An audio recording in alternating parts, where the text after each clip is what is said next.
میرا کملی والا پیغمبر یتیموں کے لیے بھی رحمت ہے۔ حضور فرماتے جس کا کوئی نہیں میں ہوں اس کا۔ اور حضور نے یتیموں کے حقوق بیان فرمائے، فرمایا جب کبھی تمہارے دروازے پہ یتیم آ جائے تو اپنے نبی کی یتیمی کو بھی یاد کر لینا۔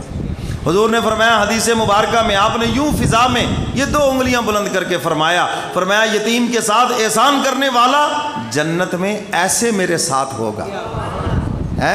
یتیم کے ساتھ جس کا احسان ہے۔ میرے محترم سامعین، آج تو چچا بھتیجے کی جائیداد غصب کر کے پھرتا ہے، یتیم ہے نا بیچارہ وہ ہے۔ تو میرے محترم سامعین، یتیمی کا اطلاق ہے جب تک بچہ بالغ نہ ہو جائے، اور جب 18-20 سال اس کی عمر ہوگی، بالغ ہو گیا، شعور آ گیا، تو اب یتیمی کا اطلاق ختم ہے۔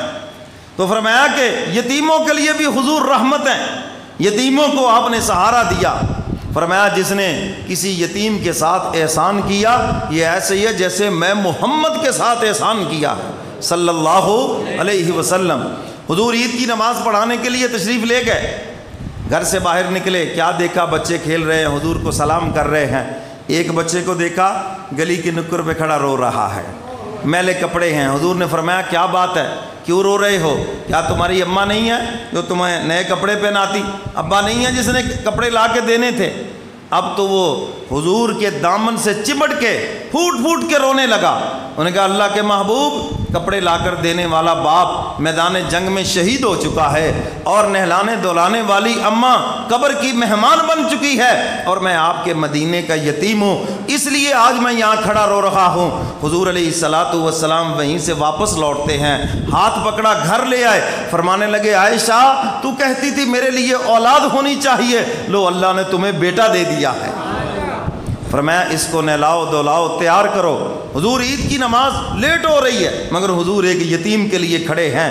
جس صحابی کے اس عمر کے بچے تھے، کہلا بھیجا، پیغام بھیجا، ان کے کپڑے منگوائے گئے اور اس یتیم کو نہلایا گیا اور پھر اس کے کپڑے پہنائے گئے۔ حضور انگلی پکڑ کے باہر نکلتے ہیں، حضور فرماتے ہیں اب تو خوش ہو جاؤ، اب تمہاری اماں عائشہ ہے اور ابو محمد بن چکے ہیں صلی اللہ علیہ وسلم۔ وہ کہنے لگا میں تو اس وقت تک خوش نہیں ہوں گا جب تک آپ مجھے اپنے کندھوں پر سوار نہ کریں، میرا باپ ہوتا مجھے کندھوں پہ سوار کر کے لے جاتا۔ حضور علیہ الصلوۃ والسلام نیچے بیٹھ گئے، فرمایا یتیم لو تمہارے لیے محمد کے کندھے بھی حاضر ہیں۔ حضور علیہ الصلوۃ والسلام نے کندھوں پہ سوار کیا، پھر اس نے اپنے ساتھیوں سے کہا آج میری بھی خوشیوں کی انتہا نہیں، میری اماں عائشہ ہے اور میرے ابو کملی والے پیغمبر ہیں۔ تو میرے محترم سامعین، حضور فرماتے ہیں جس نے کسی یتیم سے احسان کیا اس نے میں محمد کے اوپر براہ راست احسان کیا ہے۔